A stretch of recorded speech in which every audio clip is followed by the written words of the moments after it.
Future Hacker Life Path Future. Olá pessoal, bem-vindos de volta aqui ao Future Hacker. Temos aqui a honra de receber Paula Foster. Ela é uma apaixonada por aprender, estudiosa de modelos de educação e aprendizado e desenvolve estratégias e conteúdo para educação corporativa para várias empresas. Ela foi co-founder de duas startups na parte de OurTech e de EdTech, e hoje ela é cofundadora da startup chamada Catalistas, que é um aplicativo de inteligência artificial que faz recomendações de conteúdo profissional em diversos formatos para profissionais em geral. Detecta principalmente os interesses dos usuários e faz a curadoria de disciplinas para capacitação e alcançar seus objetivos. Super prazer em recebê-la aqui, Paula. Prazer é meu, obrigada, André. Prazer estar aqui com você e com sua audiência hoje. Legal, Paula, prazer aqui novamente. Paula, me conta um pouco da tua trajetória. É irmã de um grande amigo, o nosso Lucas Foster, que é o pai da criatividade aqui. Mas eu queria que você falasse, hoje é de você, hoje é teu dia. Então eu queria que você falasse um pouco da tua trajetória e principalmente como é que você teve esse interesse nessa busca desse conhecimento, nessa curadoria de conteúdo para o lado corporativo. Não, maravilha.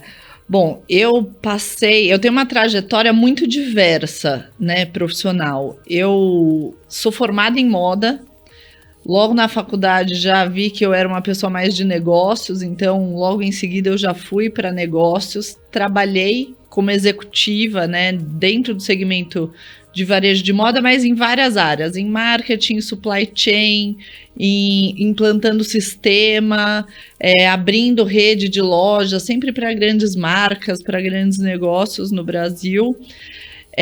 E tudo sempre me fazendo estudar muito, que é isso, eu fiz uma faculdade que era totalmente voltada para desenvolver coleções, uma parte criativa, uma parte até mais artística, e nunca atuei nisso. Então, desde que eu comecei a trabalhar, eu sempre precisei buscar um conhecimento por mim mesma, sempre também muito em projetos muito inovadores. Então, o que eu estava fazendo, primeiro como intraempreendedora, era sempre algo que nunca tinha sido feito naquela empresa. Então, eu fui, quando eu trabalhava na Riachuelo, a primeira a usar dados do cartão de crédito para direcionar qual era a coleção que eu ia montar.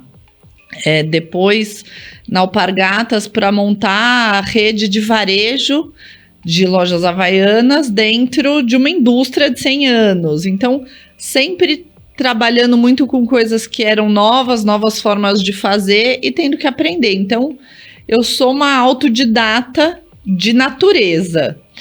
E quando eu saí do corporativo, que eu achei, que eu estava já batendo num teto dentro desse segmento de varejo de moda, eu fui para RH.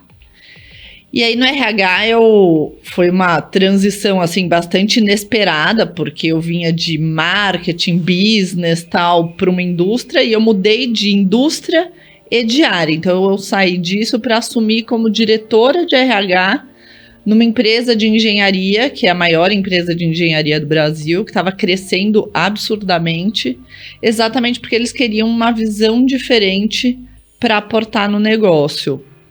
E aí eu fui entender a importância, de como é que a gente leva essa cultura de aprendizagem constante para um negócio que é consultivo, para um negócio que está desenhando as inovações que vão ser aplicadas em infraestrutura, em indústria, em coisas muito hard, cheia de inovação, mas que na forma de fazer ainda tem muito pouca novidade, Tinha muito pouca novidade. Acho que hoje não dá para ter pouca novidade em lugar nenhum, Então, e ao mesmo tempo, eu acho, eu tenho aquela visão, como muita gente tem, de que é a educação que vai mudar o Brasil. Então, em paralelo, sempre olhando muito para os modelos educacionais, como é que a gente acompanha a evolução mudando a educação, mudando a base. Então, muito dessa minha visão, e do meu desenvolvimento profissional sempre foi pautado pela minha vontade de aprender coisas novas e essa minha busca de novas formas também de ensinar, de fazer as pessoas se desenvolverem.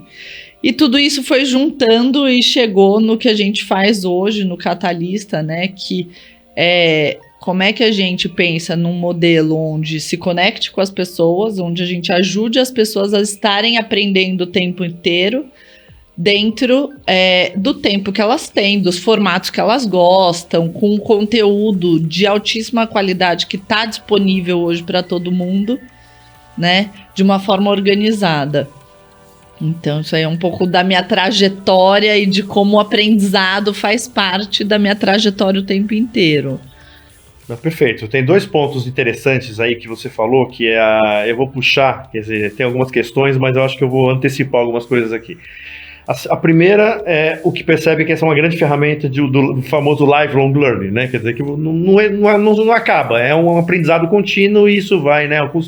O machine learning, né? Vai aprendendo, esse é um lado. O outro lado também que eu vejo uma grande tendência é essa autogestão do ponto de vista da educação.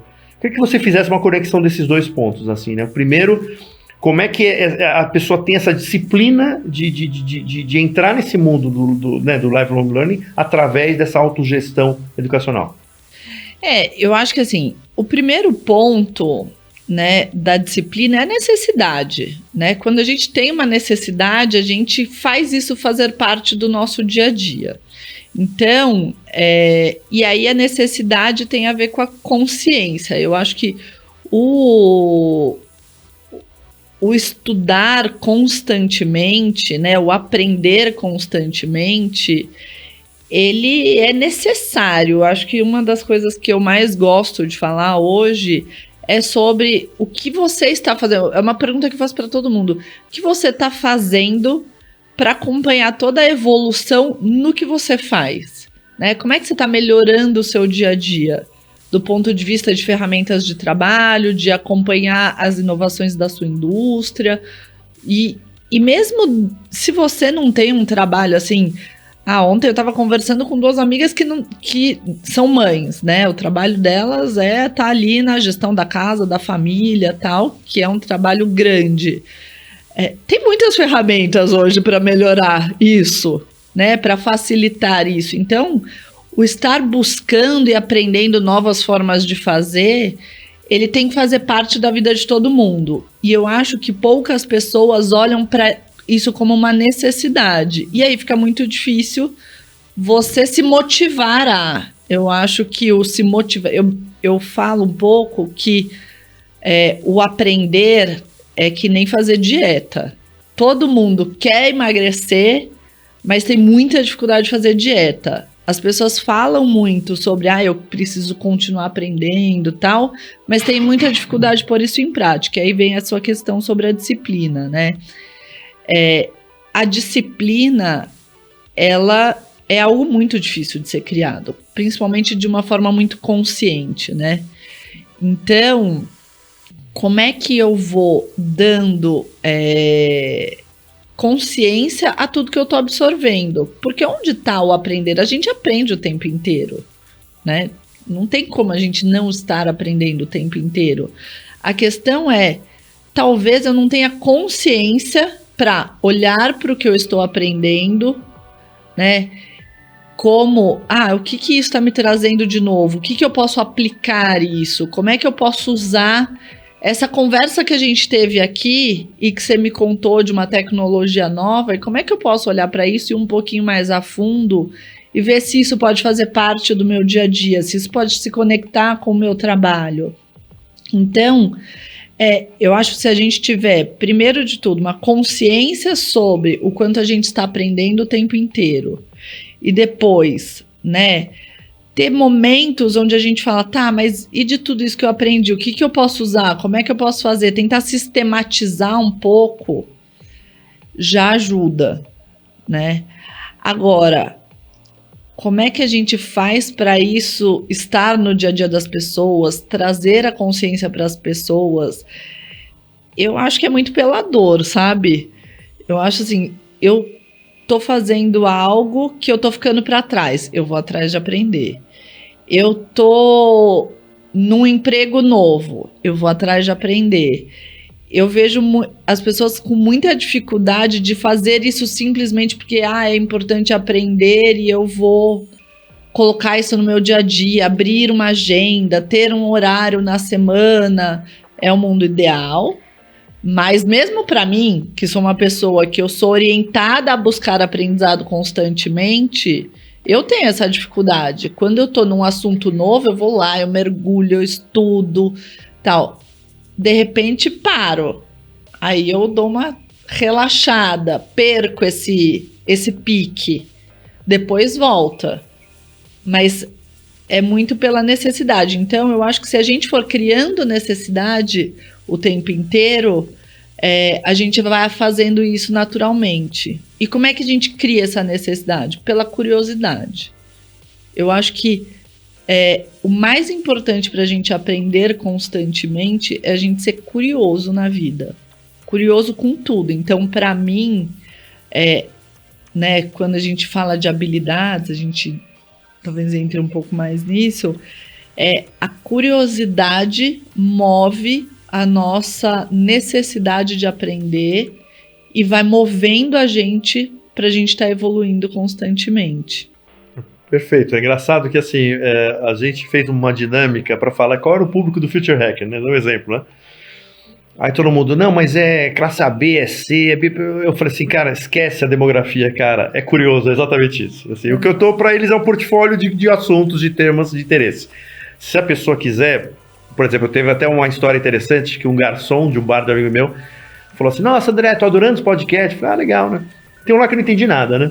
Que era sobre teoria útero, integral, tudo. Eu falei, legal, não entendeu nada. Bem, o que você fez a partir disso? Ele falou, puta, entrei no Google, comecei a buscar, comecei a baixar arquivo, hoje eu consigo discutir o tema. Eu falei, pronto. Então, o objetivo foi cumprido.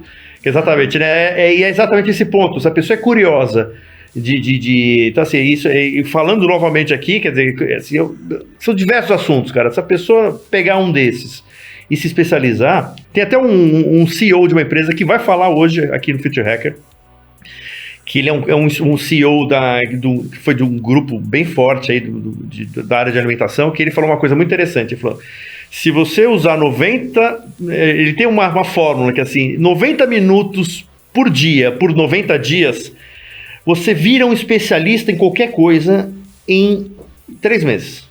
Imagina, se pegar um tema, se você ficar 90 minutos por dia, por 90 dias, você vai ser um percentual de 5% que mais conhecedor desse tema em algum lugar.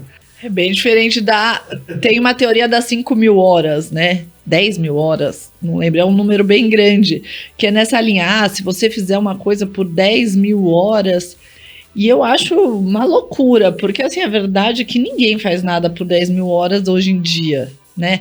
Tudo bem, você vai ser um pianista, ok, mas no dia a dia, as tecnologias não têm tempo suficiente para a gente ter estudado 10.000 horas sobre isso. Exatamente. Então, gostei mais Os 90 dias talvez seja mais. 90 dias, eu acho que fala mais com o mundo atual.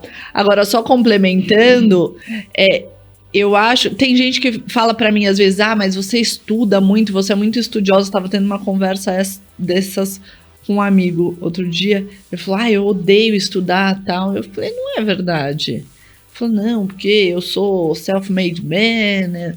Porque ele é CEO de uma grande empresa, de uma área que não é a área que ele estudou e tal. Eu falei, eu não concordo com você, porque ele é um investidor de arte. E eu falei, quanto você estuda de arte? Ele falou, não, mas isso não é estudo. Eu falei, lógico que é estudo. Você tem uma coisa que te interessa e que você está o tempo inteiro indo aprender, visitando galeria, visitando exposição, indo em estúdio de artista, conversando com as pessoas, lendo. Isso é estudar. Você pode não estar estudando aquilo que é a teoria do seu trabalho, mas você tem um outro interesse do qual você é super especialista, é uma pessoa de referência para mim, por exemplo, de um tema que te interessa. Então, todo mundo estuda, só que você estuda, né, daquilo que te interessa. Como é que você traz o seu interesse para o seu trabalho, para outras áreas da sua vida? Né? Se pegar uma coisa básica, sei lá, futebol. Cara, você pode ter um monte de gente que é super leigo em muitas coisas, mas é mega especialista em futebol, sabe? Qual foi o gol em 1960 no... Então, assim, por quê? Porque gerou interesse. Então, o estudo, o estar estudando, para mim, né, é a curiosidade e o interesse. Dificilmente a gente vai se aprofundar em algo ou mesmo gastar o nosso cérebro para fixar um conhecimento, para se apropriar de um conhecimento de algo que a gente não se interesse. Então, assim, como é que eu me exercito para ser mais interessado também pelas coisas, né? Para ter uma conversa e me interessar pela troca, para estar fazendo um trabalho e me interessar por como eu posso melhorar aquilo. Então, eu acho que também muitas vezes, cada vez mais a gente acha que sabe tudo, lê uma manchete, acha que já sabe o assunto. Como é que eu me interesso mais? E aí, eu se interessar e ser curioso, eles estão muito juntos, né? E se eu pegar esse ponto de interesse, eu quero agora fazer um corte nas escolas, né? Então, assim, essas escolas estão sendo bombardeadas por inovações, por tecnologias, né? Assim, né? Então, sei lá, um chat GPT com mais metaverso, gamificação, tanta coisa que está acontecendo no mundo. E as escolas, como é que está esse dilema das escolas, né? Existe assim, eu sei que o teu foco é muito corporativo, mas é muito mais a tua visão como uma estudiosa do mercado de aprendizado, né?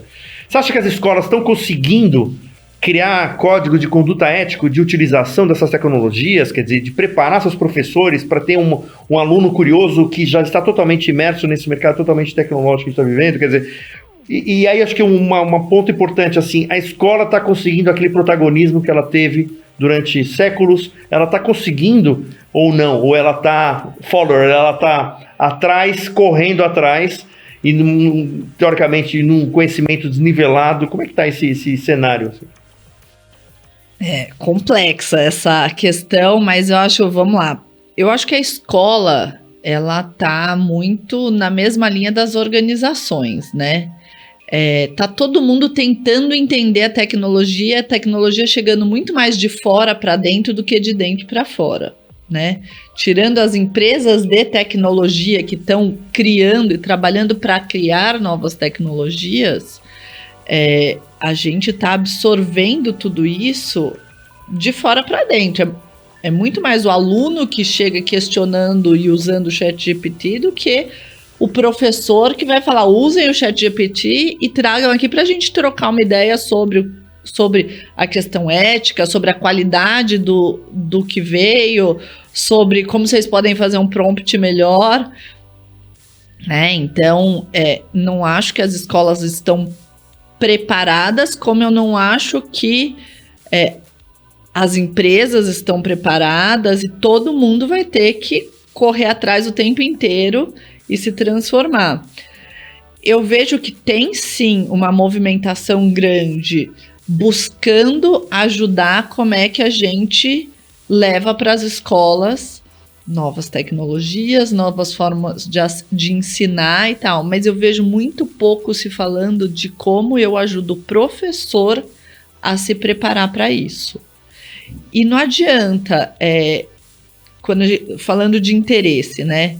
Qual é a dificuldade? O professor, ele tem que gerar interesse em alunos que têm perfis diferentes. Então, dentro de uma mesma sala de aula, você tem o aluno que tem mais facilidade para aprender, o aluno que tem dificuldade de aprender, o aluno que bagunça e não presta atenção em nada e atrapalha os outros, o aluno que é mais quietinho e tem dificuldade socioemocional. Então, você tem uma variedade de perfis e capacidades por áreas de conhecimento, né? Porque o mesmo aluno que pode não estar interessado em nada na aula de música, de artes, pode ser extremamente interessado em matemática, né?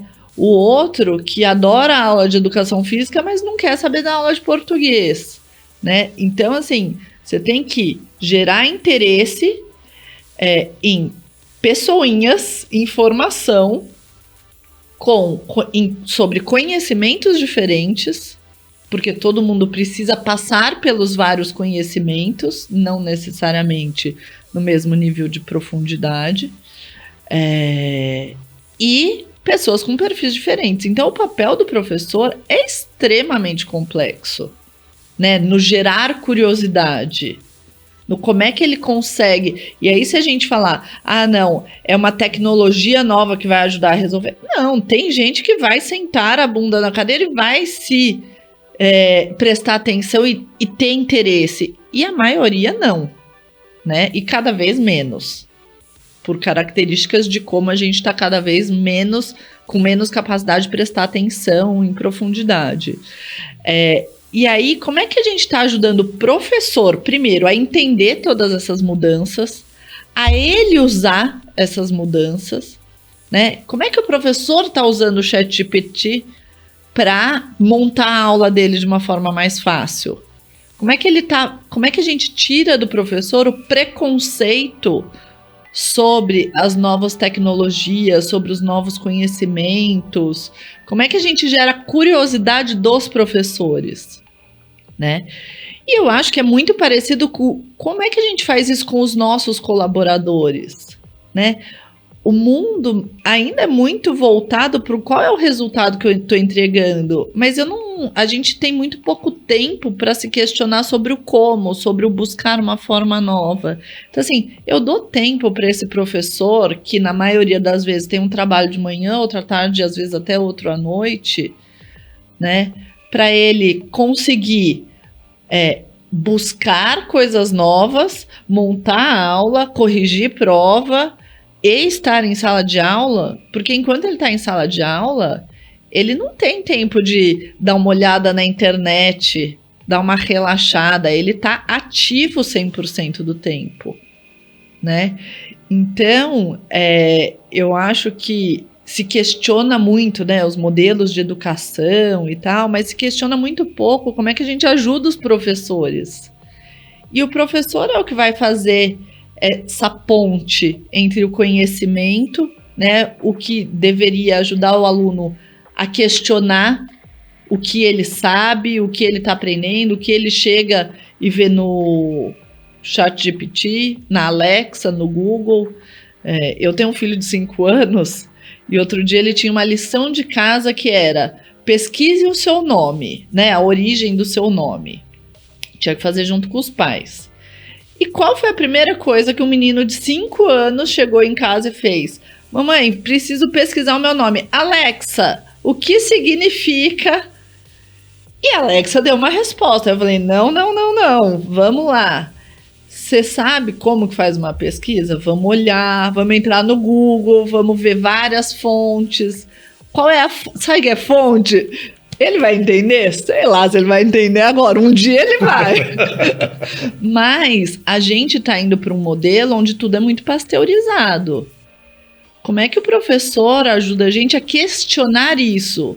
O professor foi ensinado a ensinar uma resposta certa, né? Então, como é que a gente está formando professores que entendem que eles não têm que dar uma resposta certa ao aluno? Que a resposta certa não existe na maioria das vezes, e quando existe, eles têm diversas formas de chegar nela.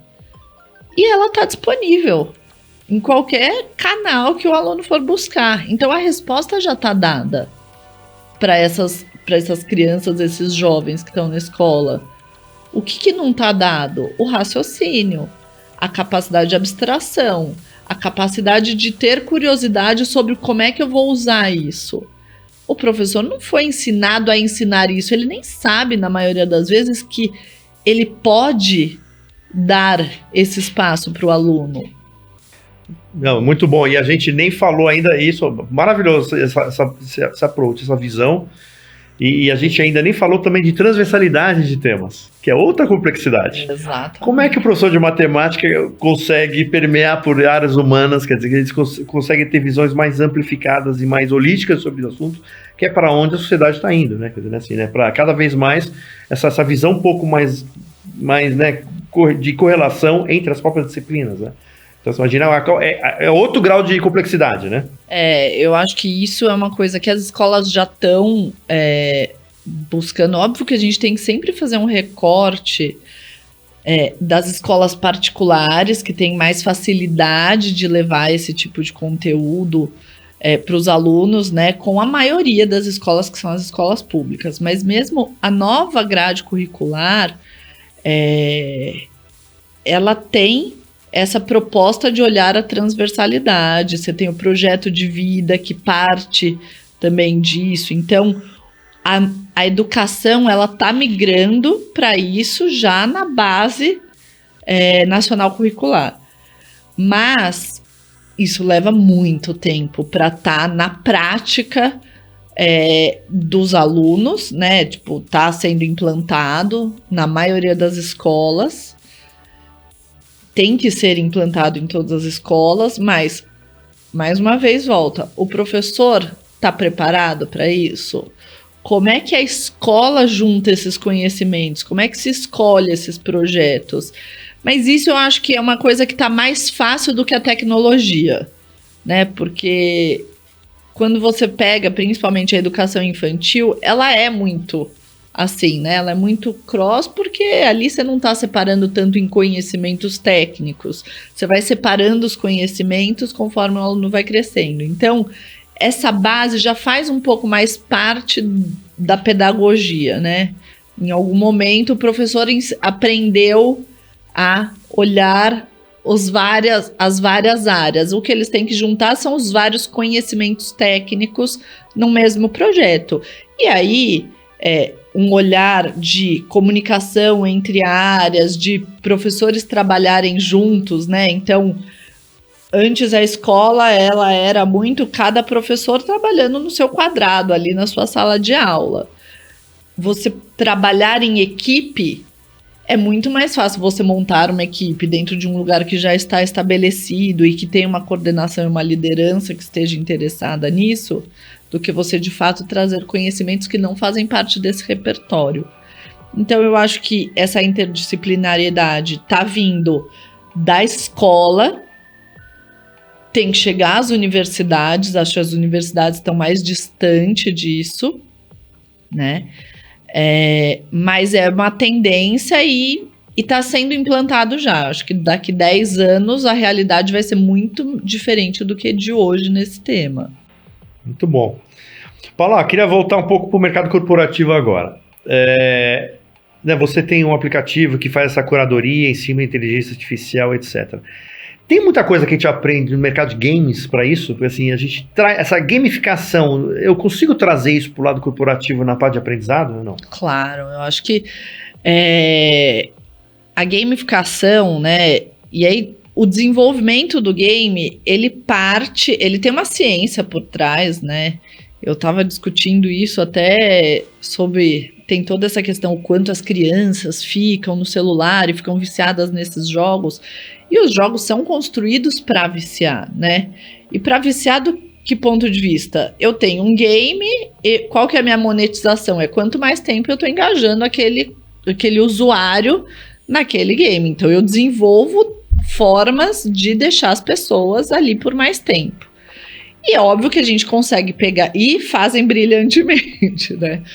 E a gente consegue pegar esses mesmos mecanismos para trazer para outras áreas, né? Então, mesmo dentro... e aí, como que você faz isso? Acho que um aplicativo que faz isso muito bem e que é muito famoso é o Duolingo, né? O Duolingo, ele é todo baseado numa gamificação para você ir aprendendo uma nova língua. Então, quanto mais você usa, mais você vai evoluindo. Quanto mais você tem as respostas certas, então é sempre você ganhando pontos, reforços positivos, você aprendendo a usar aquilo, né? Então, esse reforço positivo, ele gera satisfação. A hora que gera satisfação, você quer mais, você vai fazendo mais. E aí, trazendo até para o que a gente faz, a gente parte de um pressuposto que eu não vou ficar medindo o conhecimento, porque é isso. Você vai absorver o conhecimento primeiro pelo seu interesse, pela sua intenção, né? Então, na educação do adulto, Eu, honestamente, acho que ficar medindo se a pessoa absorveu ou não, você vai medir aquele momento, você não vai medir se ele realmente tem a capacidade de aplicar aquilo depois, né? Numa prova, por exemplo. Então, o que a gente faz? A gente vê o quanto as pessoas usaram, quanto elas... E vai dando visibilidade e vai tagueando. Então, você tá no iniciante, agora você é um expert, você é um guru, você...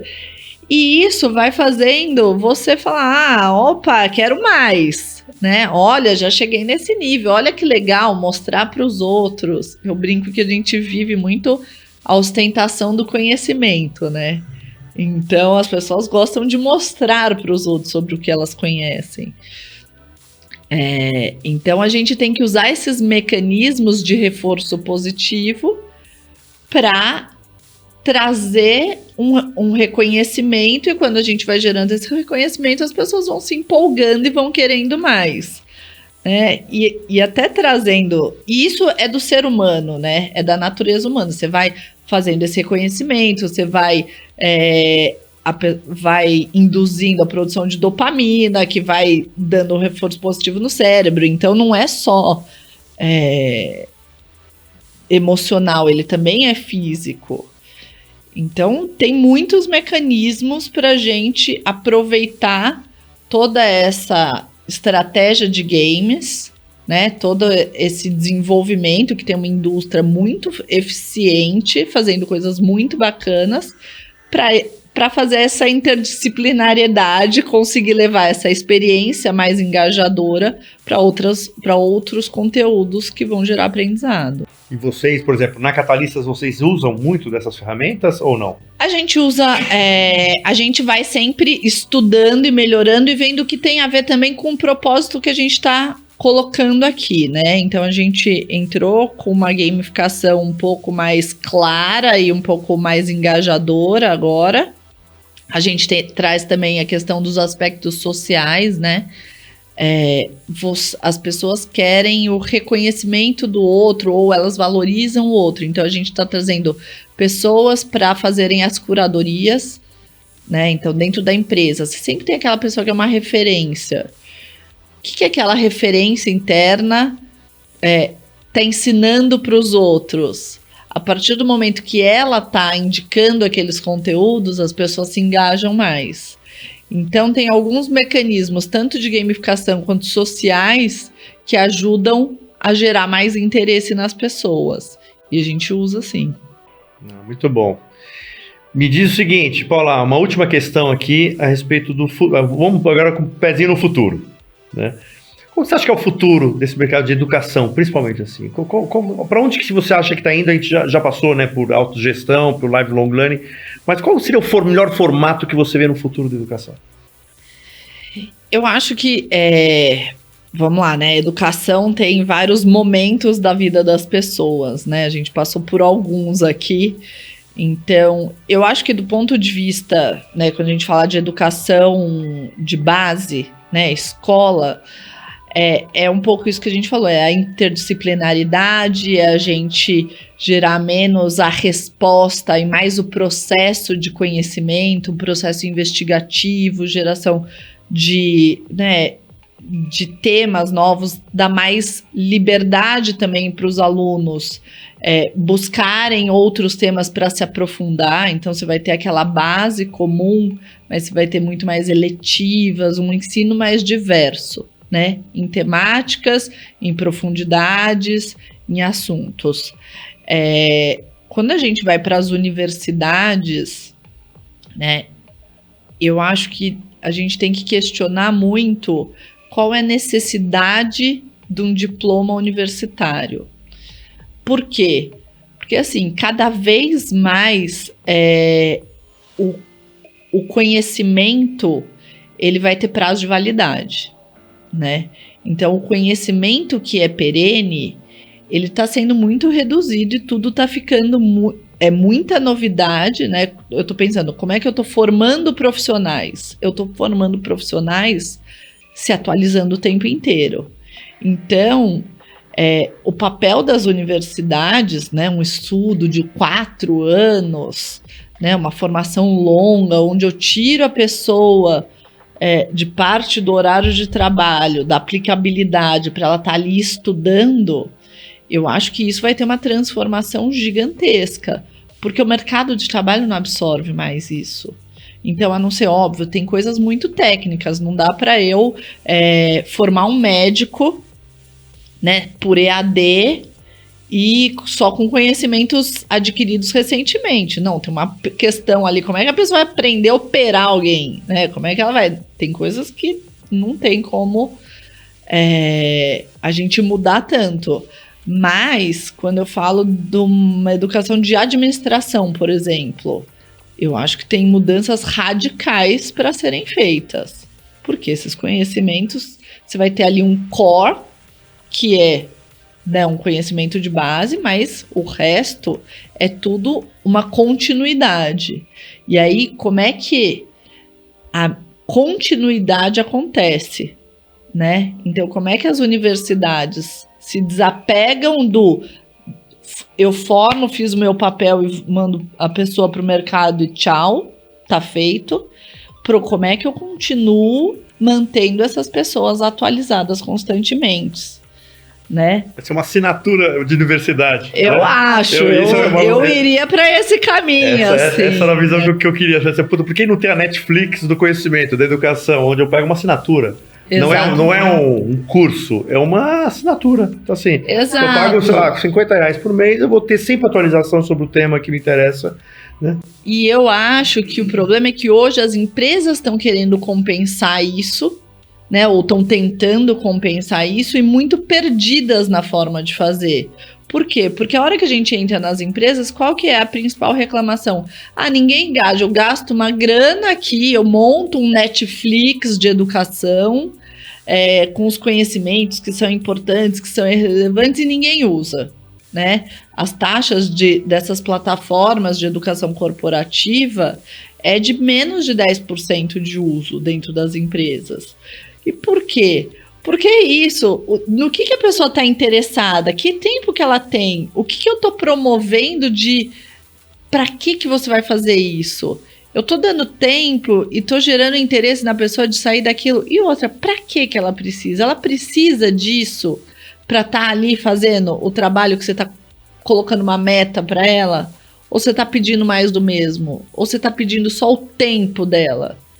Né? Então, se você enfia um monte de reuniões, um monte de carga de trabalho, cada vez menos gente, pessoas mais júniores, e aí você quer que a pessoa pare para ir estudar num curso online onde ela não tem com quem trocar, ela não tem uma vantagem de estar ali simplesmente porque ela deveria estar fazendo. Então, assim, né, se eu penso desde a pessoa da escola até a pessoa já no mercado de trabalho, o porquê que a gente está querendo que as pessoas façam o que a gente acha que elas devem fazer, né? O que a gente está levando para elas? E isso é a base para a educação funcionar, para as pessoas de fato aprenderem, né? Tudo bem, o aluno, ele não tem opção, tipo, o meu filho, ele não tem opção se ele acha importante ir para a escola. Não, tem que ir para a escola e ponto, e vai ter que aprender um monte de coisa para um dia ele ter capacidade de escolher o que ele acha importante. Mas com adulto, você não faz isso. Então, é isso, né? Como é que a gente quer que as pessoas absorvam conhecimento, apliquem conhecimento, se a gente não gera interesse, se a gente não gera a gamificação da vida real, né, que são essas recompensas e tal, ela não vê uma recompensa para ela. Ela vai estudar aquilo que ela tem interesse, é o futebol, é a arte, é a culinária, é sobre pet, né? Então, a pessoa compra um cachorro, ela vai lá, ela vai estudar sobre como fazer o cachorro fazer xixi na hora certa. Muito bom, né? Essa desmistificação, né? Educação, ela é uma coisa cartesiana. Não, mas existem outras formas. Muito bom, muito bom. Paula, queria agradecer muito a presença aqui. Uma aula aqui. Tivemos uma aula sobre educação. E eu queria que você falasse aí algumas considerações finais. Não, muito legal o papo. Eu acho que é isso, né? Eu sou muito de questionar aquelas questões que todo mundo coloca, não, a educação precisa ser assim, a educação precisa... A gente aponta muito o dedo para a educação, né? Porque eu acho que todo mundo sabe que ela é fundamental para mudar realidades, né? A educação muda, de fato, realidades. Mas, ao invés da gente ficar apontando os dedos, né? Como é que a gente está ajudando as pessoas que estão à nossa volta, seja, né, a escola dos nossos filhos, seja o time dentro do trabalho, a se educar, né, de uma forma mais consciente, melhor, ou como a gente está fazendo com a gente mesmo. Então a gente precisa desmistificar, né, o quanto essa educação cartesiana, esses processos, o quanto a educação precisa ser mais inovadora. Tá, e aí, o que isso significa? Como é que faz? Como é que você está fazendo na sua vida para ser mais inovador? Por que o professor precisa fazer lá se você não está fazendo dentro de casa? Então, a educação, ela está em tudo, né? Em todos os momentos da nossa vida. Até para funcionário teu, né? Exatamente. Você dá uma pessoa que trabalha na sua casa que você pode ajudar, auxiliá-la a ter essa formação, né? Que acho que é muito bom. Boa, ótima provocação. Muito bom, Paula. Obrigado. Obrigada a você. Pessoal, Paula Foster aqui no Future Hacker. Future Hacker. Life. Path. Future.